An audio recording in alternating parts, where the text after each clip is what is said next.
thank you for having me. It's always a pleasure to work with and support WEOP. And I want to thank everyone who is participating on the call today. Thanks for attending WEOP's monthly webinar.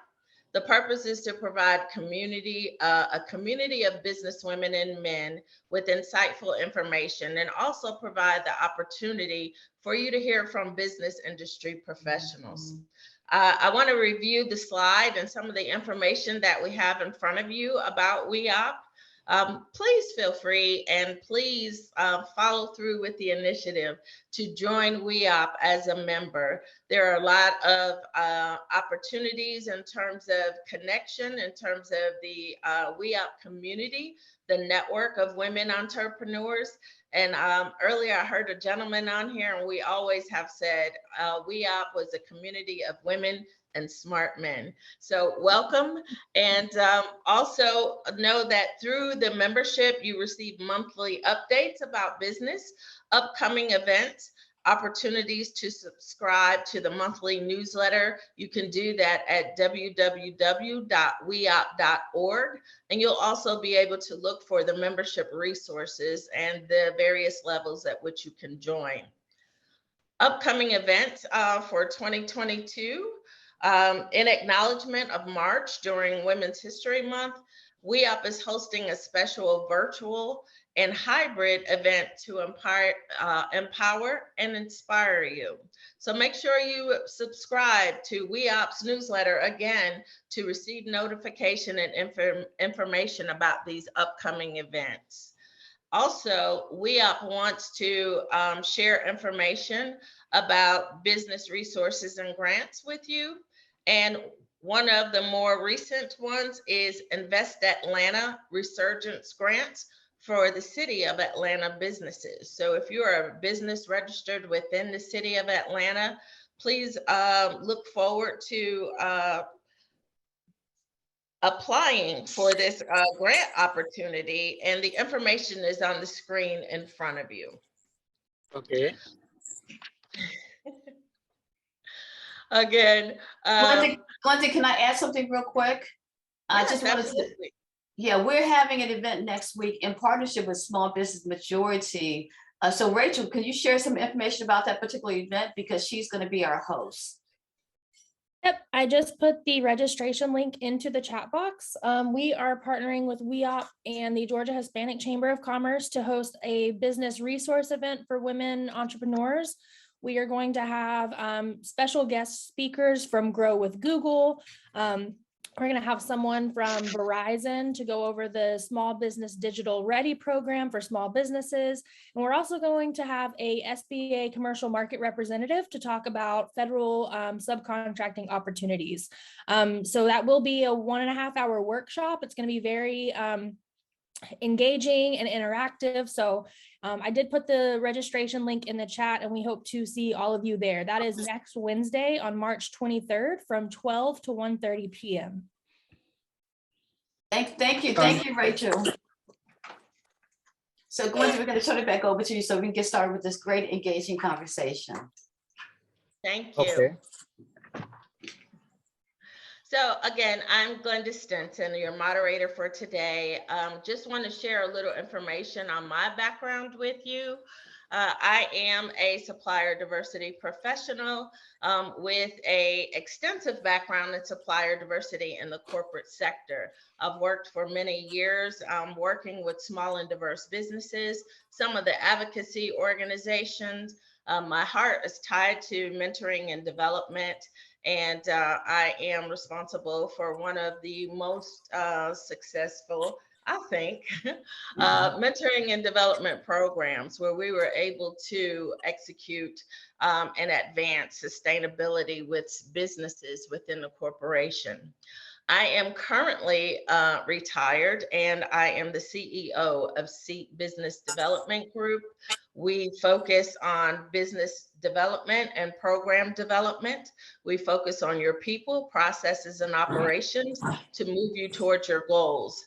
And with that, I put my information, my email and phone number within the chat. So I am welcoming all of you to connect And if you'd like to know more information, feel free to reach out to me. But today we have a panel of some exciting leaders in supplier diversity, and we want to talk to them about their roles and their programs. And so I'd like to introduce our first speaker. One of our, the first speaker I'm going to introduce is Rholanda Stanberry. She is the Director of Supplier Diversity and Inclusion for Atlanta Housing Authority. Ms. Stanberry is a diversity, inclusion, and procurement professional with over 25 years of experience. She's responsible for ensuring minority women and Section 3 small business concerns are provided fair and equal contracting opportunities. She also continues to be an advocate for small minority, female, and disadvantaged business enterprises with her community service. This is Miss Rholanda Stanberry. I'm sorry, Rholanda. That's okay. Next we have Delan Johnson. Delan Johnson is a Regional Vendor Diversity Director at Skanska. And Ms. Johnson has over 20 years of project and program management experience in the construction, affordable housing, and the transportation industry. In her current role, she is responsible for managing supplier diversity projects.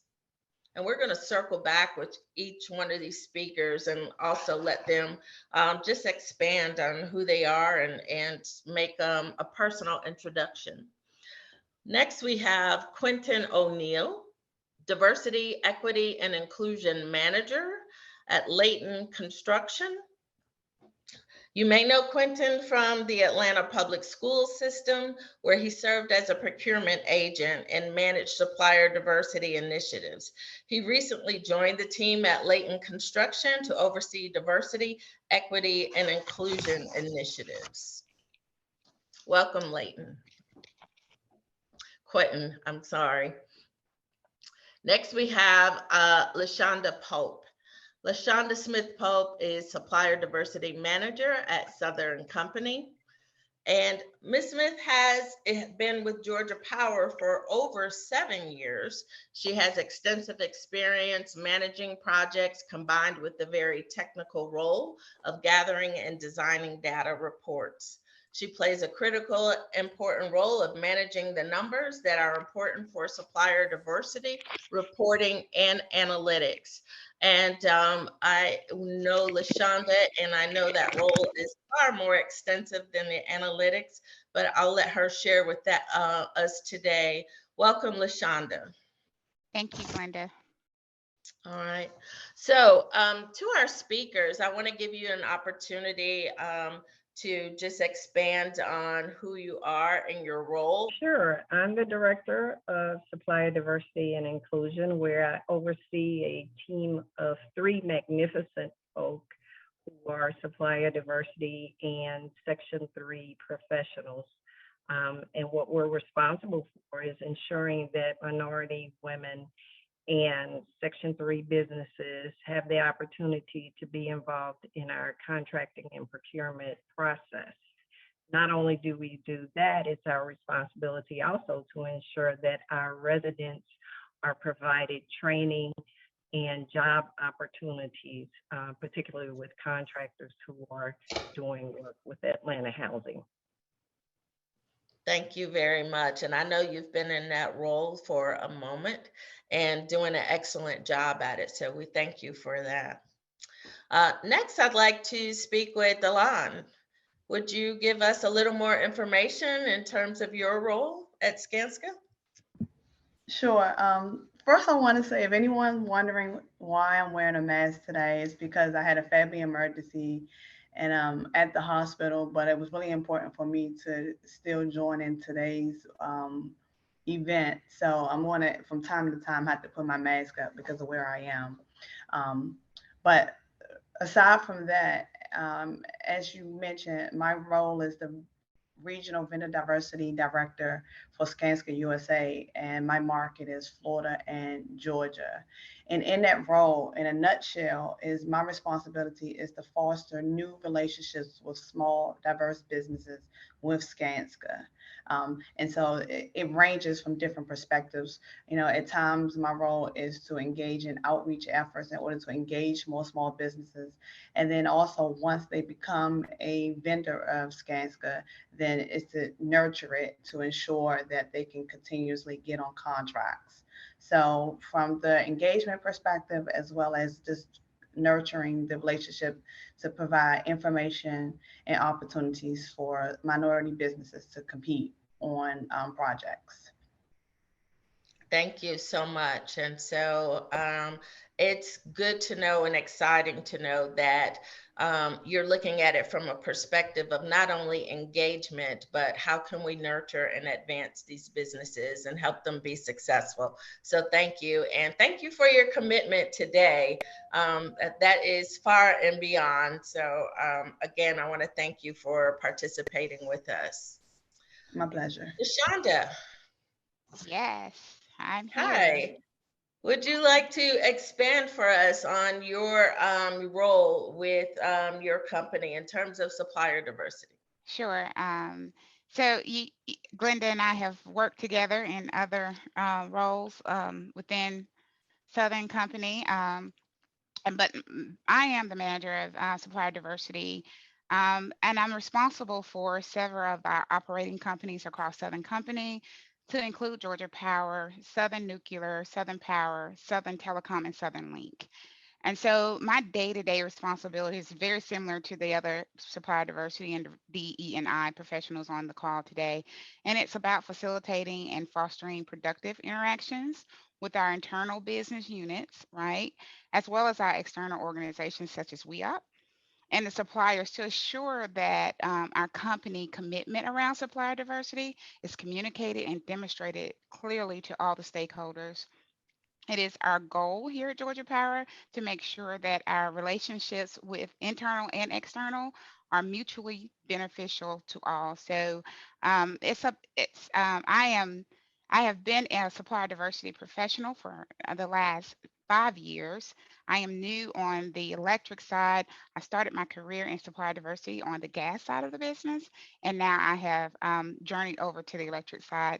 One of my colleagues always say that now that I'm on the electric side, I am definitely on the light side, but I always tell her there's light across Southern Company. So I want to say thank you to WEOP for inviting me to this opportunity.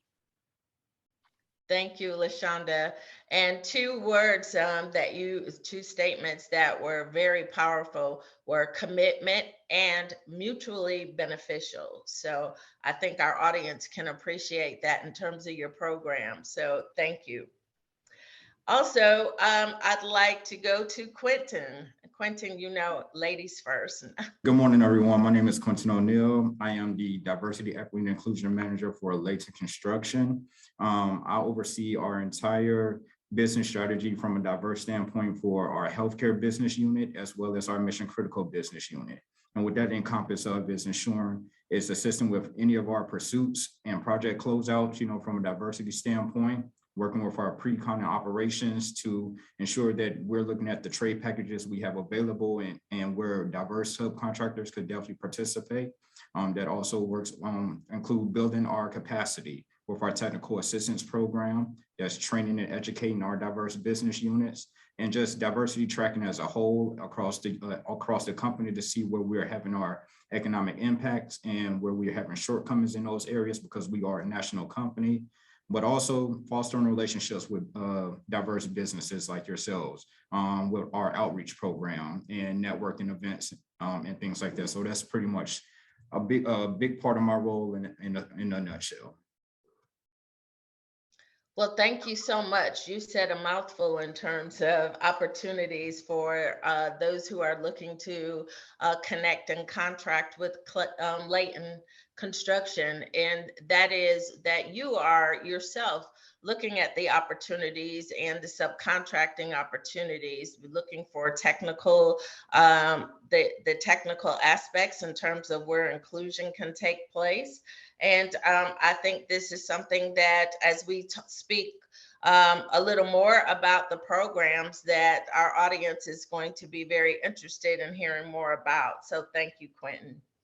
So to our speakers, I want to make this a little more of a conversation, to make it a little engaging in terms of addressing the content for today. And so I want you to just jump in or just go ahead and give me, let's have a conversation about the questions that I'm going to present to you. Is that okay for everyone?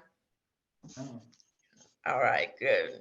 So we had a little introduction, and we've talked about where your programs are moving, where your focus is.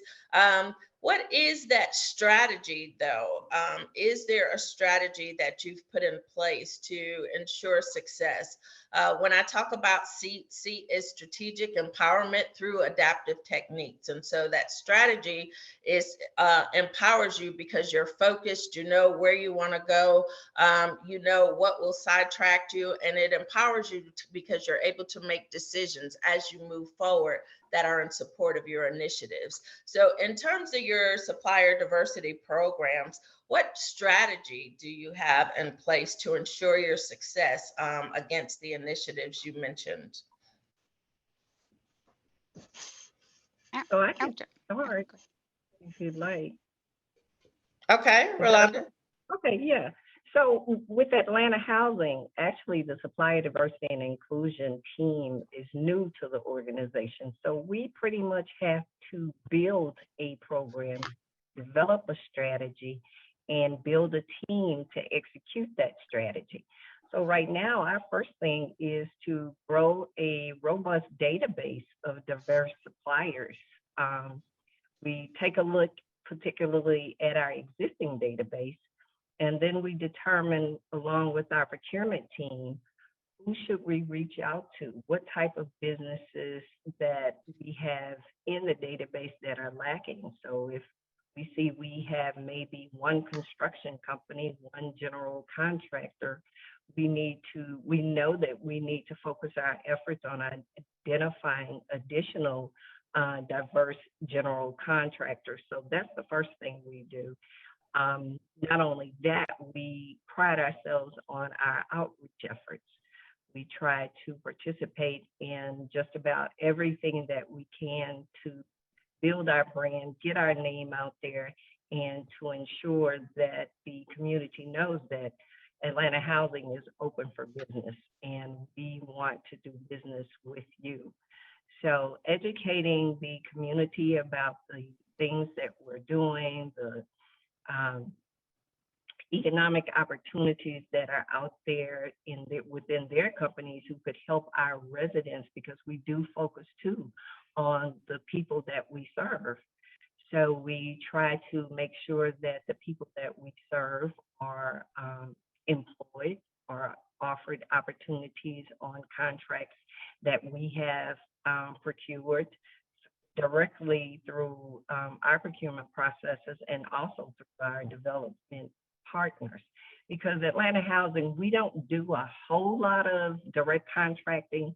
We basically leave that up to our development partners, but we work along with them, especially the SDNI team, to ensure that they are out there marketing these projects, getting into the community, letting people know that these projects are out there. We have a Section 3 mandate from HUD that we have to make sure that job opportunities are particularly offered to the residents, particularly on those projects where HUD dollars are being spent.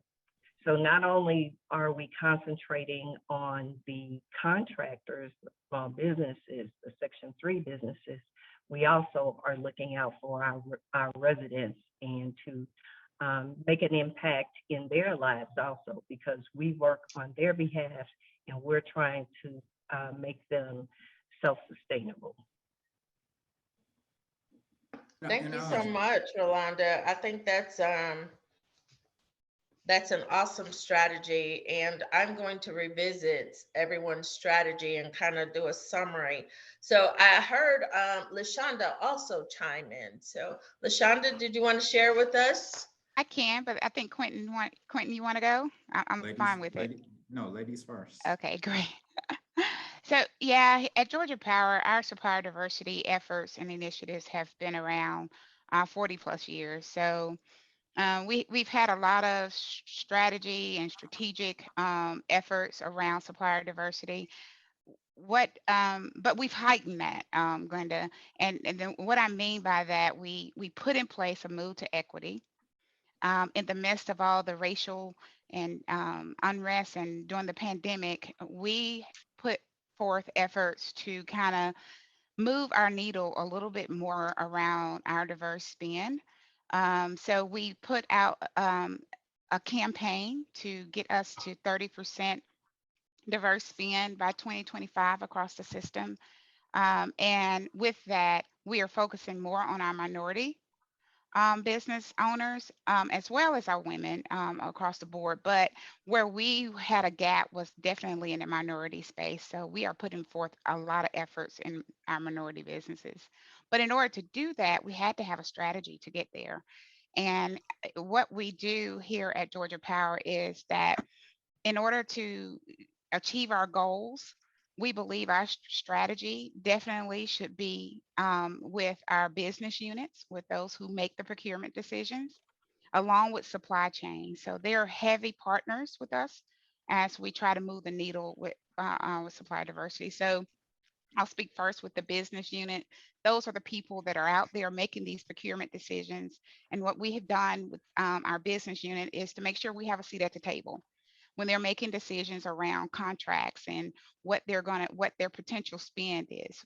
We've also, for this year, we've started because we have this very high goal around 30%, and we're almost there. We're at 26 right now, but I definitely believe that we got there because supplier diversity doesn't have any dollars to spend. We have absolutely no money at all.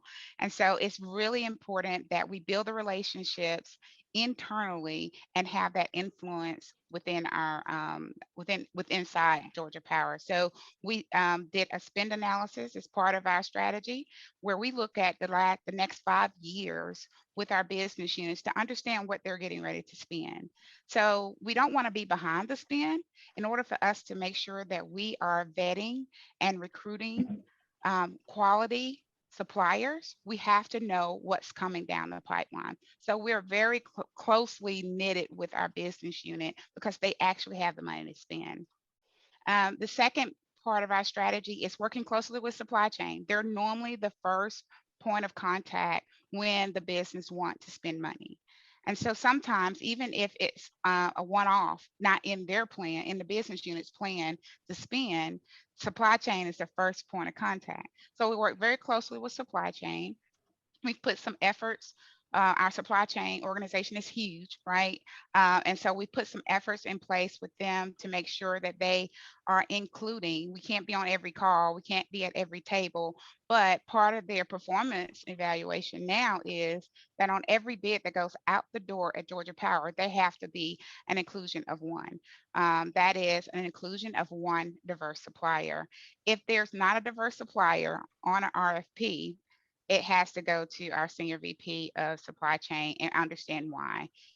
The why definitely should be because supply diversity, there's a desert in that area, and that for us to do business with diverse suppliers. Does not mean that we don't continue to recruit and vet, but now that we know that that's a desert area, we put forth efforts to work with different industry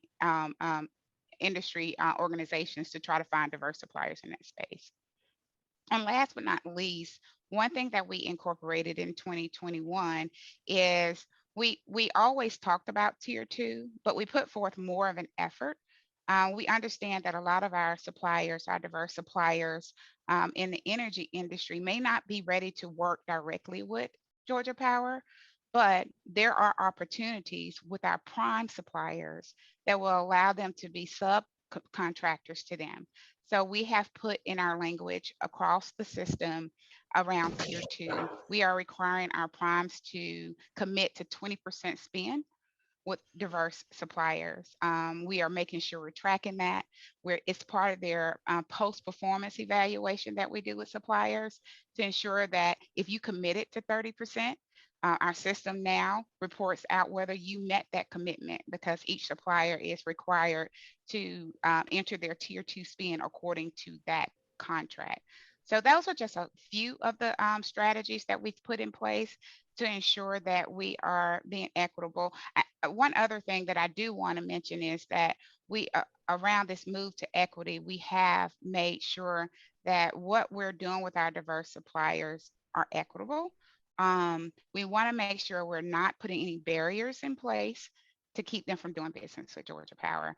So we're looking at things like our normal contract is a net 45. And we know that our small and diverse businesses cannot afford to survive off of a net 45. So we offer our diverse business a net 10.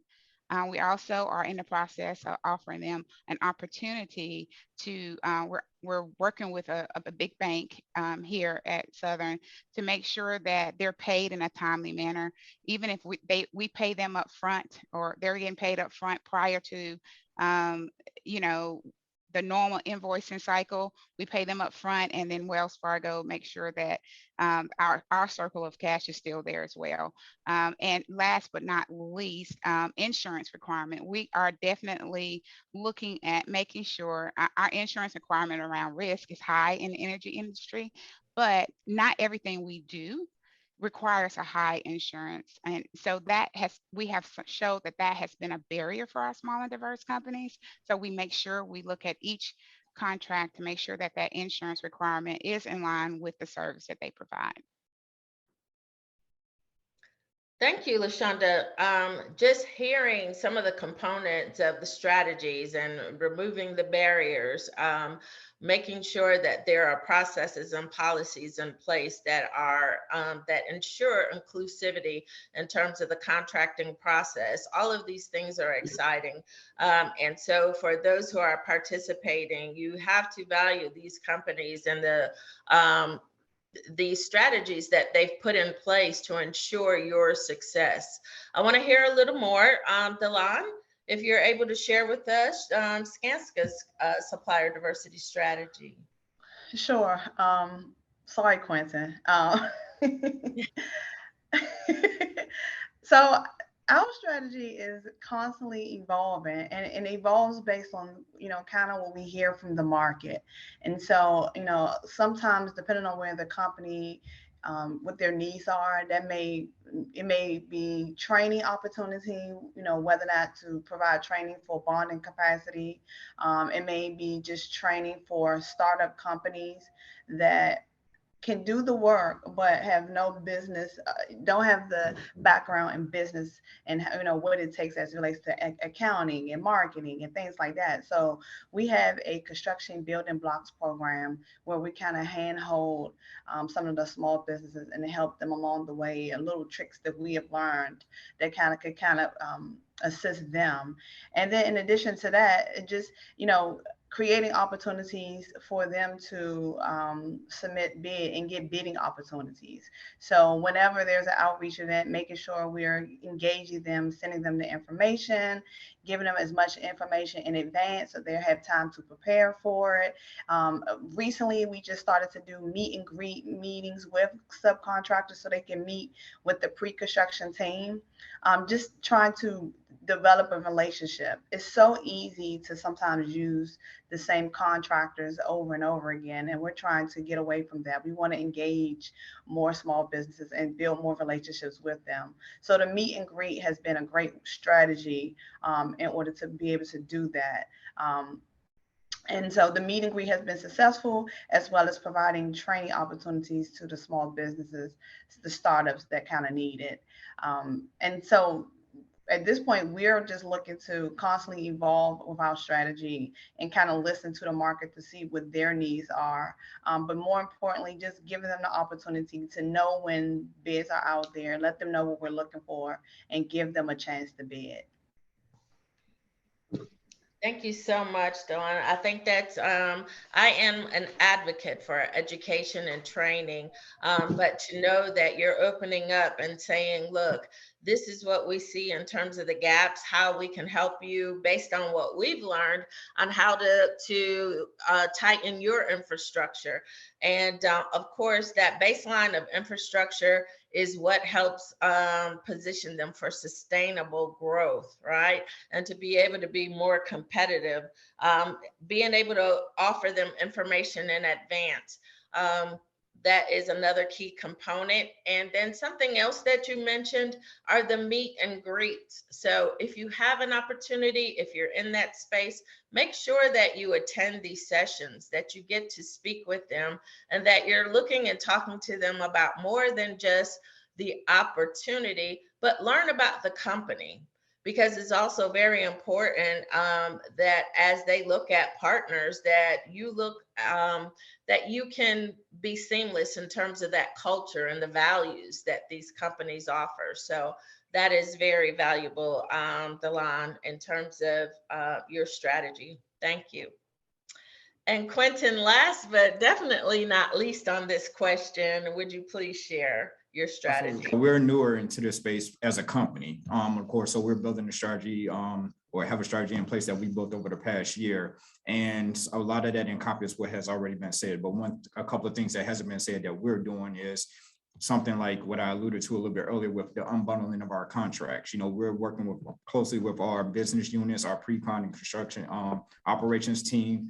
As we get, bid packages get ready to roll out, we're taking a deep dive into those packages, seeing, where we could definitely break them down into smaller packages to increase more participation from diverse businesses, or, particularly which areas definitely where we can find participation, a lot more participation from diverse businesses.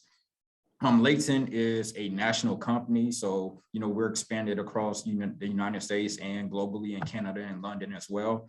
So it varies from market to market for us. For example, when we go into a market, let's just say, for example, Reno, Nevada, is very limited in diverse businesses in that market. So it's hard to obtain participation from that market. Whereas we're in a market like, say, Houston or Atlanta, it's a pretty abundance of companies that could definitely participate on our projects and things like that. So we also do the example of the meet and greets as well, but we do project opportunities, upcoming project opportunities, and a lot of different other project specific outreach events. But definitely one of the bigger ones that I want people to understand is our upcoming opportunities, or our future project opportunities, because in those outreach events, that's where we're letting you know ahead of time what's coming down the wire in your area, so you could get prepared for. Number one, we go through a whole training session with how to get pre-qualified with us, just understanding the Layton way. And what we call the Layton business community, which is our technical assistance program. And once you go through that program, you're going to be invested on exactly what it takes to be Layton ready to participate as partners with us on our projects. We go through the whole pre-qualification process from start to finish. We talk about our safety and job site safety program doing that. And that's a time where a lot of our team members come out. Some of our executives are our operations team, our estimators, those that are looking at the numbers and crunching come out to those events, talk about expectations, what we're looking for, and also to cultivate those relationships. Because as we all know in business, the most important thing is building those relationships, and we're very personable about doing them. All of our events are in person, but we do have virtual options for our events, but we definitely want to start cultivating those relationships to start building our capacity internally. And also, with us being a national company, we're looking for partners that are willing to travel with us, that are willing to go outside of their region and participate on projects with us and partner with us on projects. So that's one of the big things that we're looking for as part of our strategy. Well, you did not disappoint, Quentin. So even though everyone else may have mentioned components of your strategy, we still, some of the key takeaways that I heard were the latent way, being latent ready, and also understanding safety. We're bringing our people out to meet you. And so this is not that you're going into, if the effort is put forward, in terms of connecting with Leighton, you're going to meet Leighton's people. You're going to meet the team and be able to discuss and ask questions about the expectations. So I think that's an ultimate strategy where those relationships are key. And that's something that sometimes I think the community may miss because they're so focused on the opportunity, the contract, and the dollar that they will move past building the relationships, because those relationships are key in terms of helping you be sustainable, helping you learn key aspects of the contracting process or what may be happening within the organization where you can be of value in terms of your service, not just a participant. So thank you, Quentin. And I'm going to start with you this time in terms of asking. So all of you have awesome strategies that you're sharing and the efforts that you're putting forward towards supplier diversity and inclusion of women and diverse suppliers. And we know that a key focus, especially for 2021, 2022, and we hope that this will go on until this gap is actually minimized, but in closing the economic gap. So how do you look at your strategy and working within the community or with advocacy organizations and closing the economic disparity gap? For us, we're starting with me. Yes. Okay, sorry. We can always start with the ladies because I'm the only man in my household. I have nothing but daughters and they run my life. So I'm used to being last at everything. So I understand. So the ladies can always take it off for us. You know, our strategy is definitely, we take a deep dive into data. Data doesn't tell, data will paint a big picture for us of where we at as a national company. So we're trying to identify based on the data of where we're building and having an economic impact on where we're falling short on that, you know, on those strategies that we're inputting. You know, for example, we could say we're in Salt Lake City. And, you know, we are taking a look at the data in Salt Lake City and that we see, you know, we have a large participation from, you know, women companies out in Salt Lake City, but very little from minority companies. So we start pulling more resources into that area to figure out how we bring forth more minority participation. And as you stated, partnering with organizations out there. We're a big component of partnering with different organizations out there, from the NAMACs to the supplier development councils, both, you know, the national ones and the local ones, you know, to bring forth more participation and visibility to the projects that we have in that area or in that region. So data is a big part of our strategy going forward on having that economic impact, because we want to ensure that, you know, where we are building, that we're giving back to that community as well by putting that workforce to work and being able to close that racial wealth gap up today and tomorrow.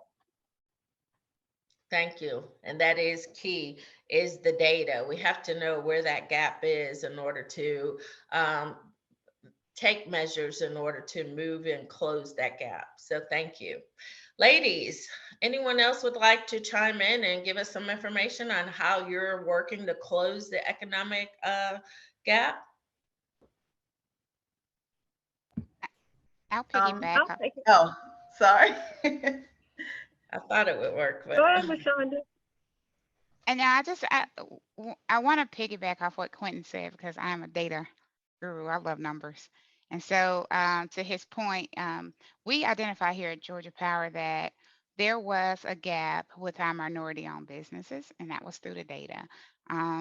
We were at the point in 2020, we were at 8% for minority-owned businesses. We have a 2025 goal of getting that 8% to 25%. And that's a big lift, right? But you have to be intentional. So it's intentionality with working with not only those advocacy agencies in that arena, the the we banks and the NMSDCs, but we also are working with industry groups to kind of understand what their supplier diversity opportunities are. And we also work with our peers. There are some areas that our peers can really help us with identifying suppliers that can fill the gap that we currently have. So there's 3 places we work with. That's advocacy agencies. We also work with utility industry groups, and we work with our peers. So I always advise people to kind of work with your advocacy agencies if you're a part of one, because that's sometimes the first place we go when we're looking for diverse suppliers. And if you're in a certain industry, be a part of those industry groups as well, because they have connections with your industry to identify what those opportunities are for you to help fill those gaps. Thank you, LaShonda. I'm sorry. It is important, and something you said was about being intentional, right? Making sure that you're not just a member of the advocacy organizations, but that you're engaged. And that's something that we can applaud for your organizations here participating today, that you're engaged and you're also sharing the information, letting suppliers know this is what we're looking for. And also it helps the organizations to go back and work with their membership and formulate some strategies and structure to help get those people in front of you who may meet the need that you're currently looking for. Delan and Rholanda? Yes, yes. So we pretty much do the same thing at Atlanta Housing, being engaged and having relationships with our minority-focused professional and contractor and trade organizations is proven to be most beneficial to us.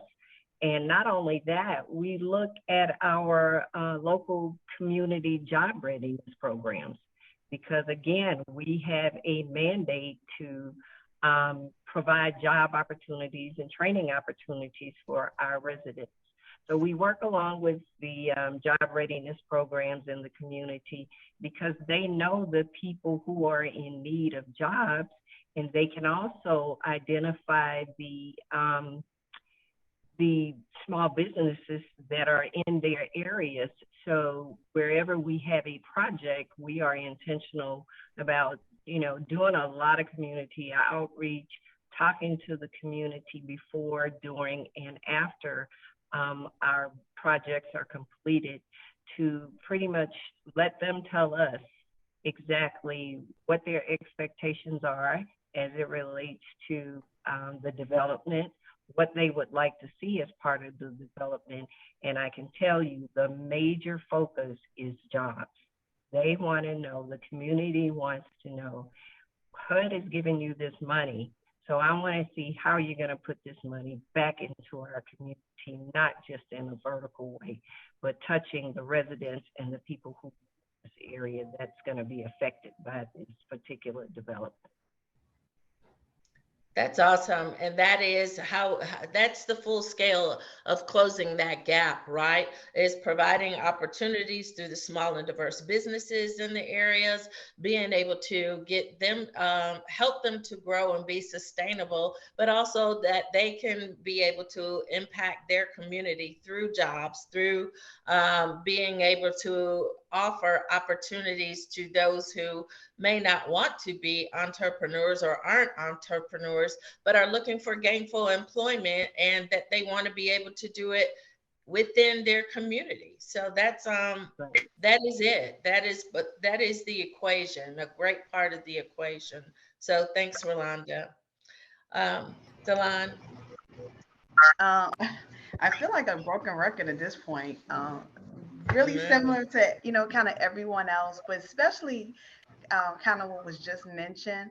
Skanska strategy when partnering with our community partners is to pretty much to get firsthand information on one, who is the small business community? What do they look like? How to, meet with them? Because in order to be effective in any change or to improve anything, you really need to listen to the actual small business. To me, it's an insult to come into the community and say, I'm going to do X, Y, and Z, and not even knowing exactly what are the needs, what do they need exactly if you want to be impactful. So having a relationship with community partners kind of help to kind of be more intentional to find out exactly what the small businesses needs are and what we need to do in order to improve.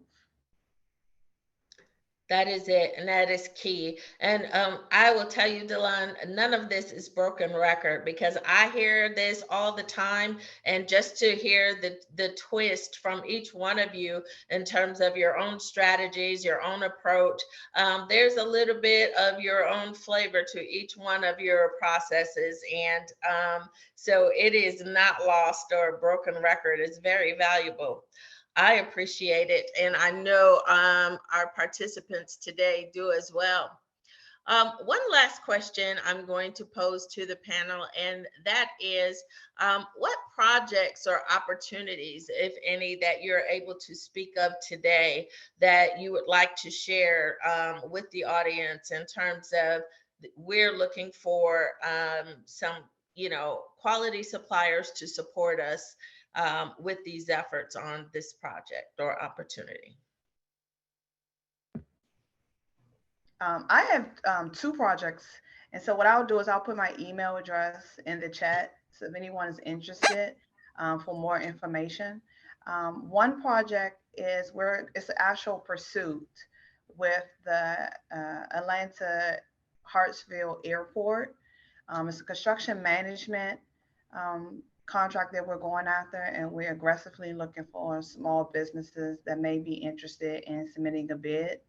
And then also we most recently won a proposal with MARTA, which is a huge project. It's called the 5 Points Project, where we're aggressively looking for small diverse firms that may be interested in submitting a bid for those contracts. Thank you. And those are some quality opportunities that you would be able to also put on your resume in terms of projects that you've touched or worked on. So those are great opportunities, Delan. Thank you so much. Anyone else? Yeah, for us, we have a lot of opportunities, but unfortunately, many of them are currently outside of the Georgia market. But there is one pursuit that we have going on that we are very almost thinking that we will land that's in Georgia, which is just north of where I live. I live in Ackworth, so it's in Ringgold, Georgia. It's a hospital pursuit that we have out there for renovations and expansion to this hospital in Ringgold, Georgia, which is south of Dalton.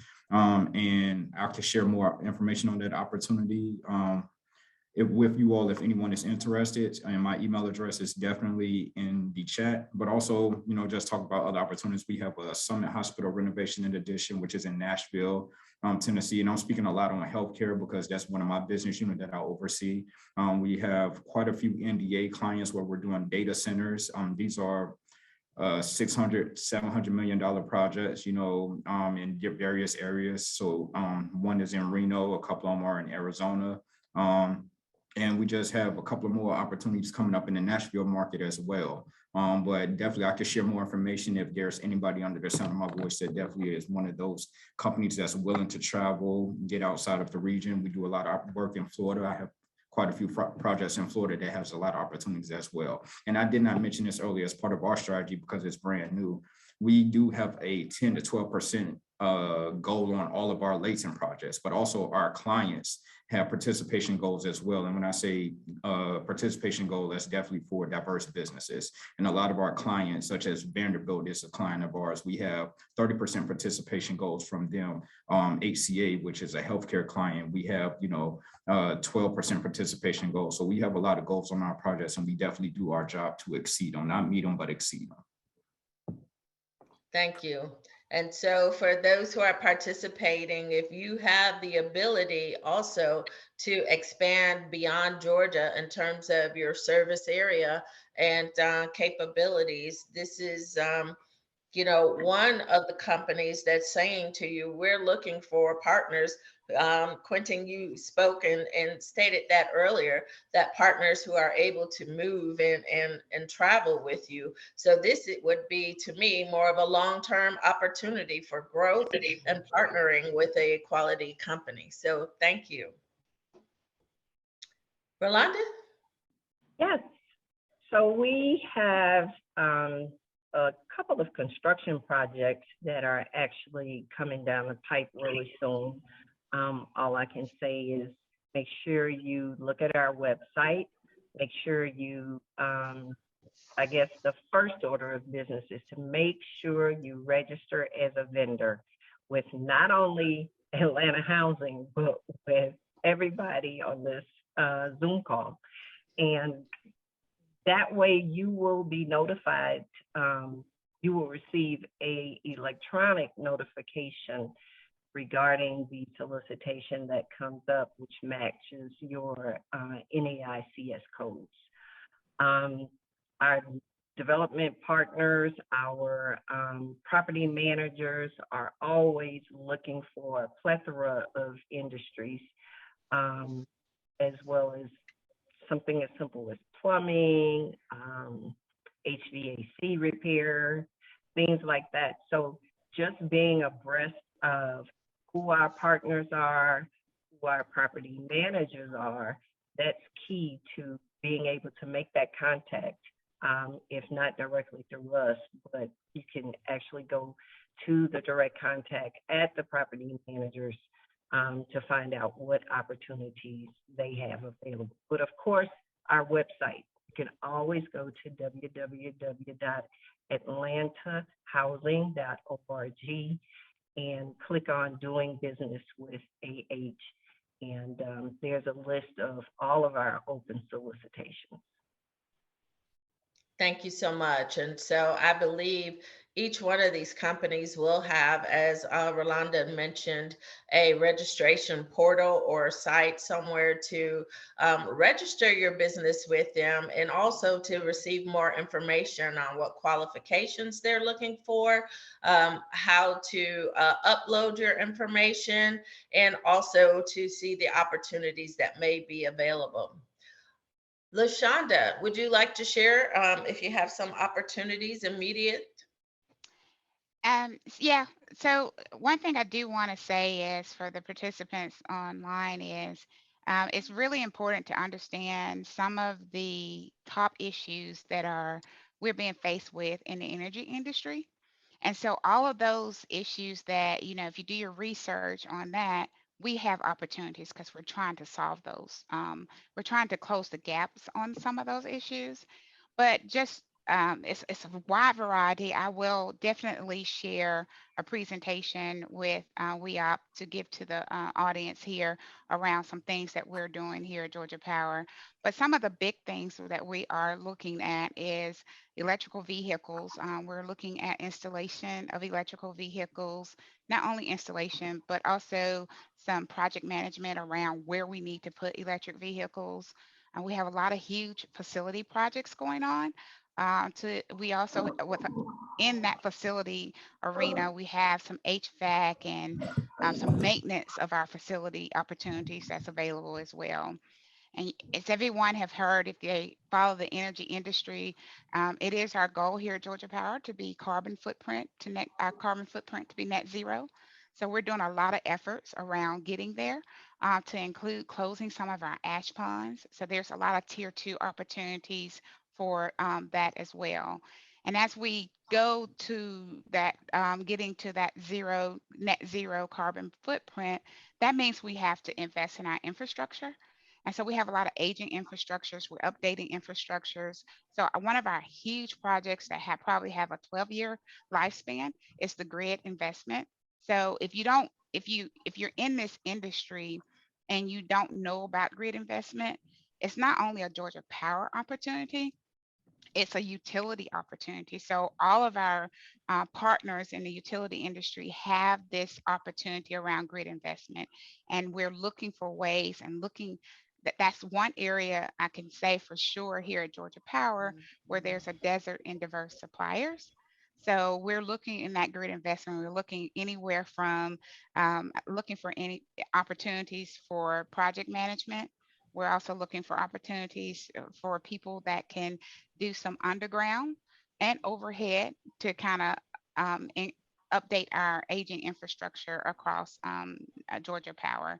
So just understanding what those issues are is very important as you try to become a supplier with Georgia Power. And we really lean heavily on our contractors to bring innovation to us because we don't have the answers to everything. And we probably sub out 85% of our business here at Georgia Power. So we depend heavily on our contractors to make sure that they help us move the needle along when we're talking about, replacing, improving our aging infrastructure, going to net zero for the carbon footprint. Cybersecurity is another area, making sure that our microgrid is able to sustain what we have going on in Georgia. Thanks, LaShonda. And so another important point is to know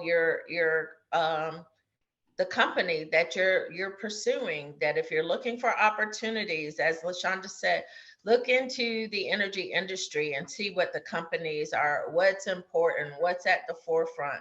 That is something, as I work and mentor companies, I always advise is that you research who you're looking to do business with, what's important to them, what's happening relative to their industry at that point in time.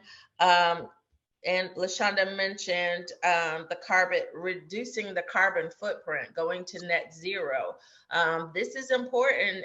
The ESG reports for all companies are looking at their sustainability in terms of the environment, their social, their governance. And so how can you impact that? How can you bring innovation to that? And that is something that it's just been noted that diverse suppliers have been contributors in the innovation space. So thank you, LaShonda, for sharing your opportunities with us. So for everyone today, I think you can agree with me that the speakers have brought a wealth of information about their businesses, their supplier diversity processes, what the strategies are. These are opportunities, and this is what we're looking for. And so with that, we're just going to open up the microphones. I'm not sure if how you want to handle this, if you want to do raising hands, so that we can give everyone an opportunity to ask maybe some of those pressing questions that hadn't been addressed through the previous session. Thank you to all of our speakers as well. And I echo that, Glenda. Thank you to all the speakers. It may be that if the audience has some questions, I love this time where we can kind of interact, that we could do it by raising hands.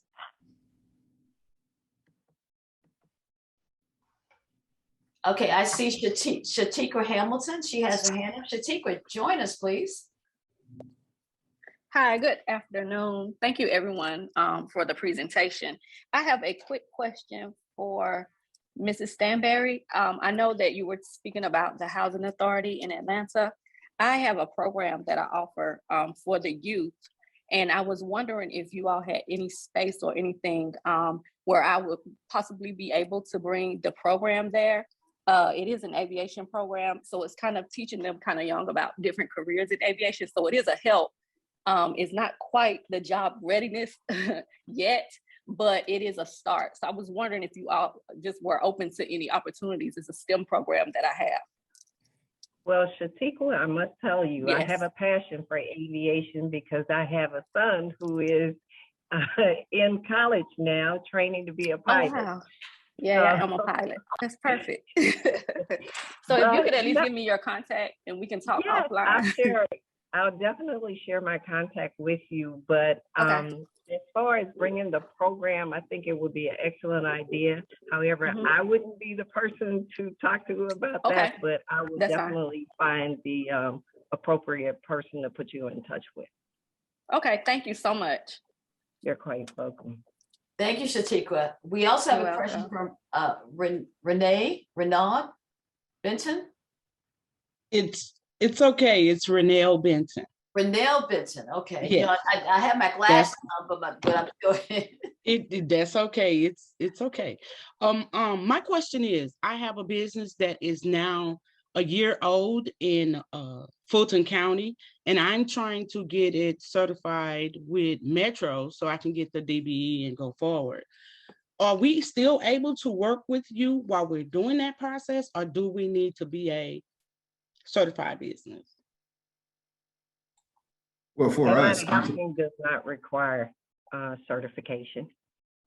We don't require certification, but in order for our general contractor or prime contractor, whoever you may be working with, if there is a goal associated with that project, in order for them to get credit towards that goal, that subcontractor has to be certified. Awesome. That's the part I wanted to check on. And then Ms. Johnson, I'm very interested in working with you. I do have a trucking company as well as a dispatch service.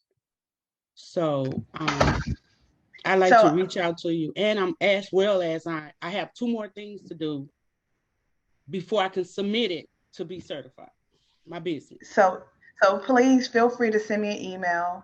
But I do highly suggest that you, oh, great.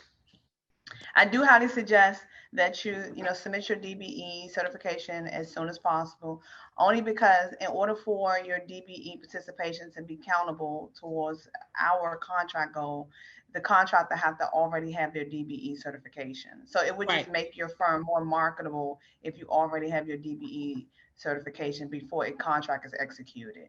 Perfect. And does it have a time frame? Does it have to be a year, or get it certified and just roll with it?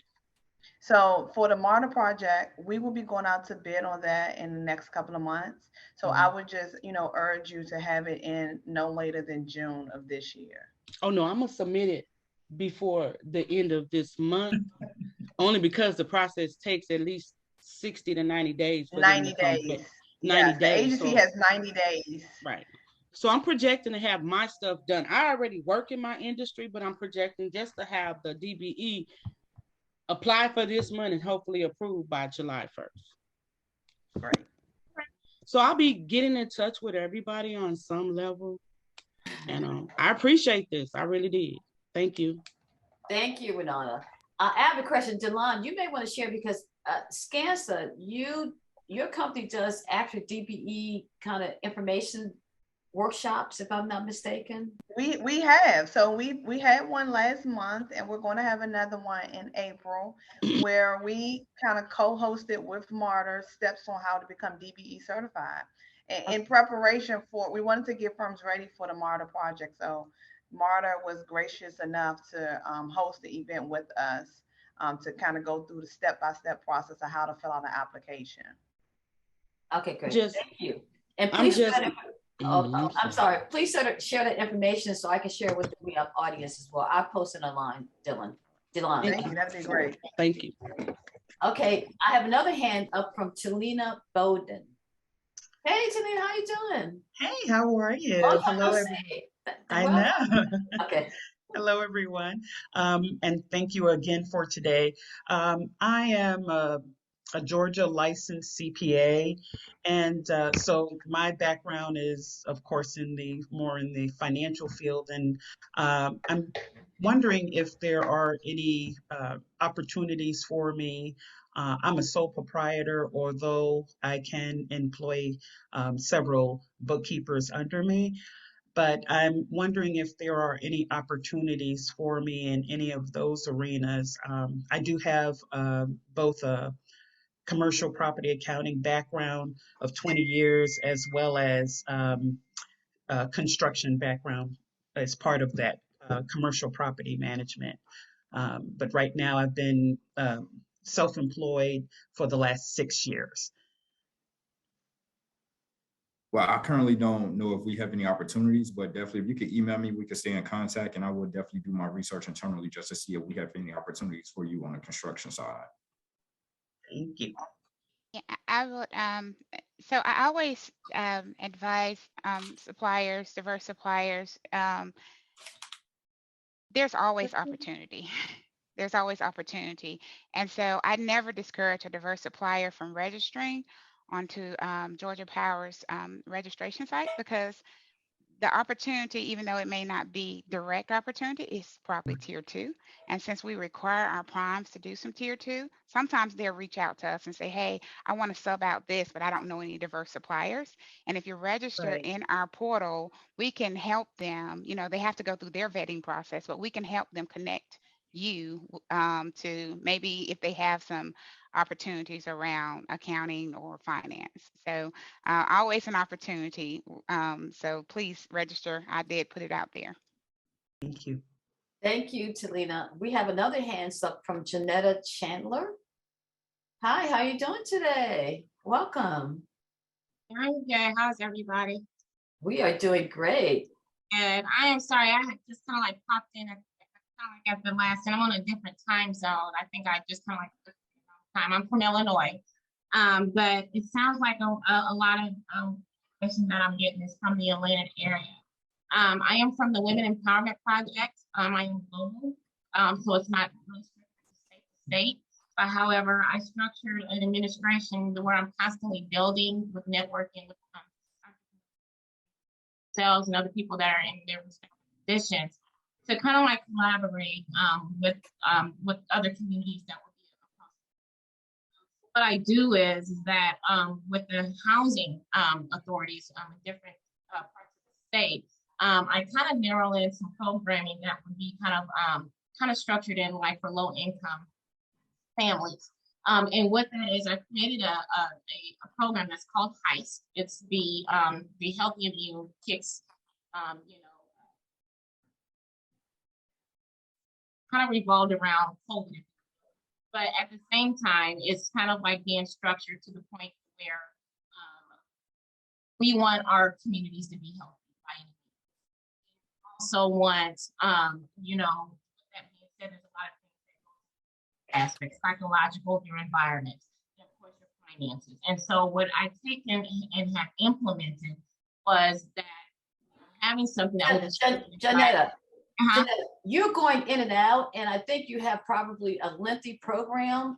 Did you have I do. Yeah, because I'm thinking it's for the sake of time and for any other questions, it may be that you submit something to one of the personal emails so they can kind of, Yes. Yeah. So I guess my bigger question is, I'm sorry, I got off into, I didn't know how far the meeting was going into. So my question is to you is that with, just based off of what I just said, with something that would be on the supporting side, would the Women Empowerment be beneficial of bringing these type of programs into your community? Because this is more so that being able to support basically what you already have implemented out there, and being able to structure that into the community that are low income and giving them kind of being supportive of what their goals are actually being accomplished. So I think the topic today is more on supply diversity. It may be a conversation that I have about empowerment and empowering women and suppliers, because I think the conversation, for the sake of time and other participants on the call, we're talking about supply diversity opportunities for small business owners. Okay, I don't mind doubling back, you and I having a conversation about empowerment and maybe partnerships and those kind of things. Right. Okay, I just want to make sure that we were kind of like on the same page with some of, like I said, I jumped in at the last end. Okay, thank you. Thank you, Janetta, and I'll put my email in the chat box. Thank you. Okay, there was another question from the audience from La Destiny about opportunities in Houston. And I know Quentin shared some information about having entrepreneurs travel with them. So La Destiny, are you there? Hello, everyone. Hi, Ms. Ball. Yes, ma'am, I'm here. I know that, hi, Quentin. I know that you were saying something about opportunities all over, like in Florida, outside of Georgia. And I know you mentioned something about Houston. So do you have opportunities that are available in Houston, Texas? Yes, ma'am. So we definitely have quite a few large projects coming up in the Houston area. One with one of the big medical hospitals right outside of Harris County, right in Harris County, right outside of Houston. And definitely you and I could touch bases on that project, give you more details on this. One that we're partnering with one of our sister companies on that, because this is a $600–700 million project that we're going to be constructing out there in the Houston area. Okay, because I may have some people that I can connect you with as well. So that's why I was really asking about those construction opportunities, because I might know some people there that are looking for opportunities with the construction field. Yeah, absolutely. If you don't mind, I share my email and I'll bring it back. I'll share it again, but definitely connect with me on that, and I'll discuss that more in detail about those opportunities. As I stated, it's a large project, and we definitely have a lot of participation goals on there. We're looking for every trade within the construction community for this project, and not just, for contractors, but we also would like suppliers and manufacturers as well that are diverse businesses. Okay, great. Thank you for that. Okay, I'm looking for any more hands up, any questions that any of the suppliers may have. Doreen Haynes, you don't want to ask a question? You have such a diverse background. Are you on the line? Doreen? Maybe she's on mute. I have a question. Okay. This is Keela. Oh, hey, Keela, how you doing? Hey, wonderful, wonderful. Hope all is well with everyone. Just had a general question. Are there currently, or will there be in the future, a need for in the fintech space? If that even makes sense. Could you repeat that? What space again? Fintech, financial technology. Like, will there be a need, from companies like you all's in the near future, or, When you say financial technology, are you saying like implementing it, or yeah, like project implementing management? Yeah, all of that. Anything financial technology or anything technology based, being that, this is where the world is shifting. Yeah, that's a good point. We always have technology opportunities at Georgia Power. We did just finish a huge financial technology project that is on its way and getting ready to go live. But please share your information with me because there's always some opportunity in our technology organization. Right, and I definitely would love to have your information as well, because I think of it from a standpoint of how we support our small business and diverse businesses that may need, financial technology as well to help their process. And I would love to share your information with them as well if we do run across a need from some of our subcontractors. Awesome. Okay, will do. Thank you, Marquila. I have hands up from Anja Matthews. Good morning. Good Hi. morning. Good morning. Well, good afternoon. Sorry, now. good afternoon. I've got just a brief question. I've already applied for the vendor supplier with Georgia Power, and after this webinar, I'll definitely be applying for the other companies. But my question was, once we go ahead and complete that registration, how do we keep informed about projects that you have coming down the pipeline? So that we know when to engage with you guys for future work. One of So the for things us, no, go ahead, Rholanda. I'm sorry. Yeah, for us, I would say the main way that you can be aware of the opportunities that we have available is to constantly check the website. Okay. And registering as a vendor is really key, because you'll be notified as to opportunities that come available, again, matching your NAICS codes. Okay, thank you. Okay. Oh. Go ahead. Go ahead. Yeah. So right now we don't publicize our projects or in our RFPs, but we're in the process of doing that specifically for our diverse suppliers.